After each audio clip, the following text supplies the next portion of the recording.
Halo, salam sejahtera bagi kita semua. Perkenalkan, nama saya Kristianti Natalisi Simanjuntak dengan NIM C1 Channel 22071, Program Studi Akuntansi Fakultas Ekonomi dan Bisnis. Di sini saya akan mempresentasikan tentang ilmu keperilakuan dalam perspektif akuntansi, di mana ini merupakan tugas dari mata kuliah Akuntansi Keperilakuan dengan dosen pengampu Bapak Dr. Wirmi Eka Putra SE MSI. Baiklah, langsung saja ke materi yang pertama, itu definisi dan tujuan ilmu keperilakuan. Menurut Siegel dan Marconi 1989, pada tahun 1971, American Accounting Association Committee atau Komite AAA menyusun laporan dengan judul Behavioral Science Content of the Accounting Curriculum. Dalam laporan dikembangkan definisi dan lingkup ilmu keperilakuan. Komite ini menentukan konsep ilmu keperilakuan dengan lingkup yang sangat luas untuk berusaha menggambarkan lingkup dan isi ilmu keperilakuan. Ilmu keperilakuan meliputi berbagai macam bidang penelitian dengan berbagai metode, misalnya eksperimental dan observasi, perilaku manusia di lingkungan fisik dan sosial. Ilmu keperilakuan adalah bagian dari ilmu sosial manusia.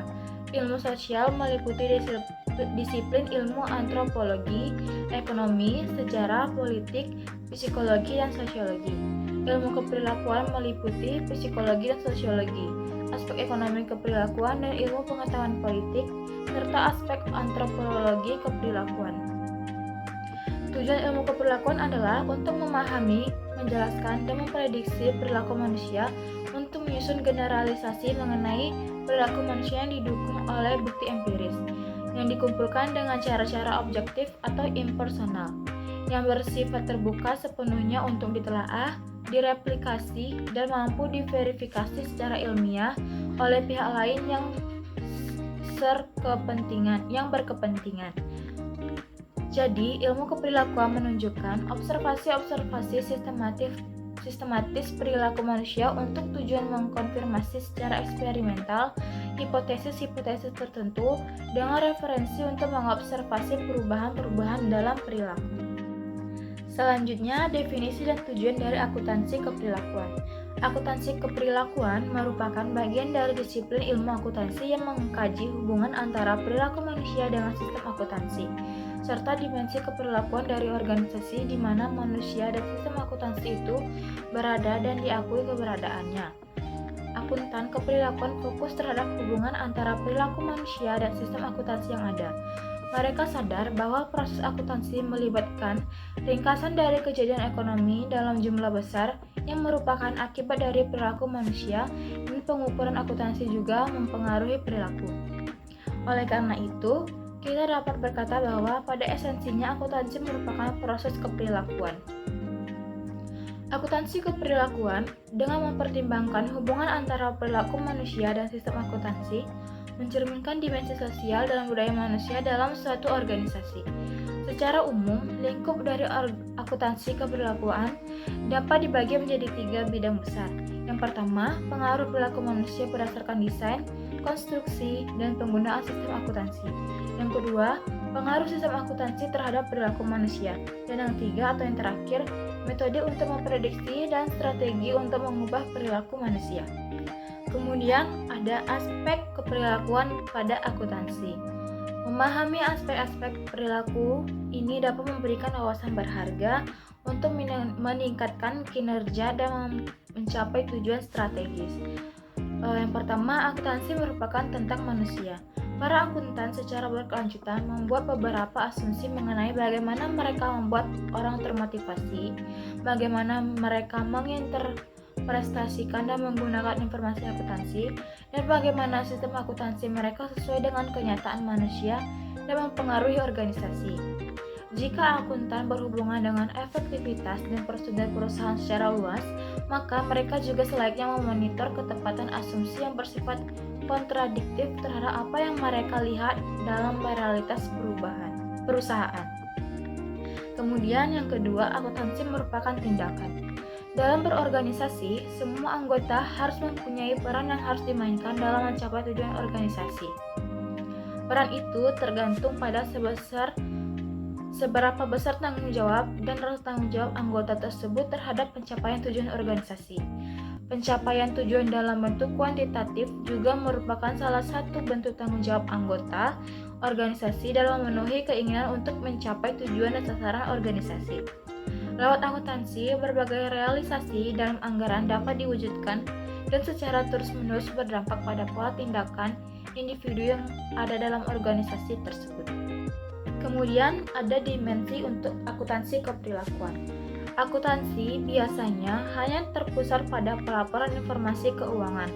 Namun, dalam beberapa dekade terakhir, para manajer dan akuntan profesional mulai mengetahui kebutuhan dan tambahan informasi ekonomi yang dihasilkan oleh sistem informasi.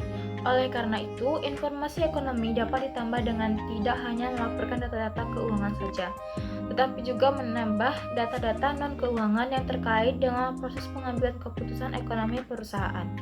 Maka dari itu, wajar jika akuntansi harus memasukkan dimensi-dimensi keperilakuan dari berbagai disiplin ilmu lainnya yang terkait dengan informasi yang dihasilkan oleh sistem informasi. Kemudian ada perbedaan antara ilmu keperilakuan dan akuntansi keperilakuan. Perbedaan yang pertama itu ruang lingkup. Akuntansi keperilakuan utamanya adalah akuntansi. Pengetahuan dasarnya adalah ilmu sosial, sedangkan ilmu keperilakuan utamanya adalah ilmu sosial. Tidak ada pengetahuan mengenai akuntansi. Yang kedua, kemampuan untuk mendesain dan mengeksekusi proyek riset. Untuk akuntansi keperilakuan bukan merupakan elemen penting dalam pelatihan, sedangkan ilmu keperilakuan merupakan elemen penting dalam pelatihan.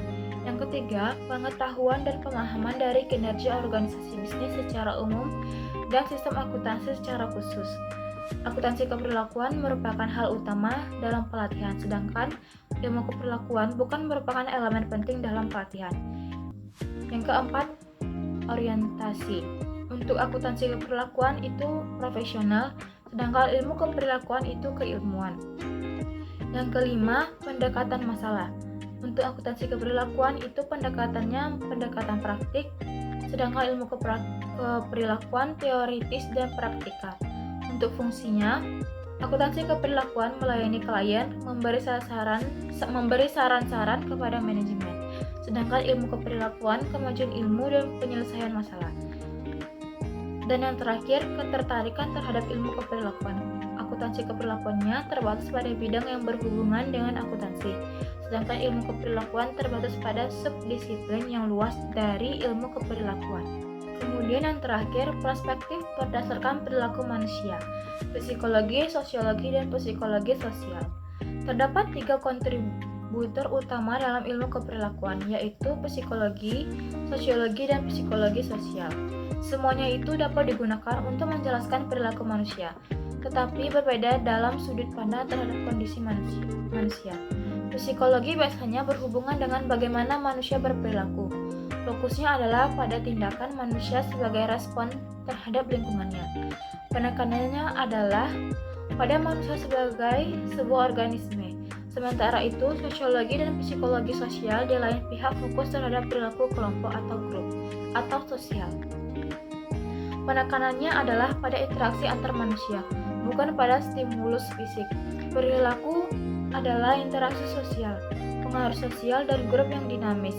Penekanannya ditunjukkan kepada manusia sebagai bagian dari sistem sosial. Baiklah, sekian presentasi dari saya. Bila ada kesalahan kata atau kekurangan kata, saya mohon maaf dan saya ucapkan terima kasih.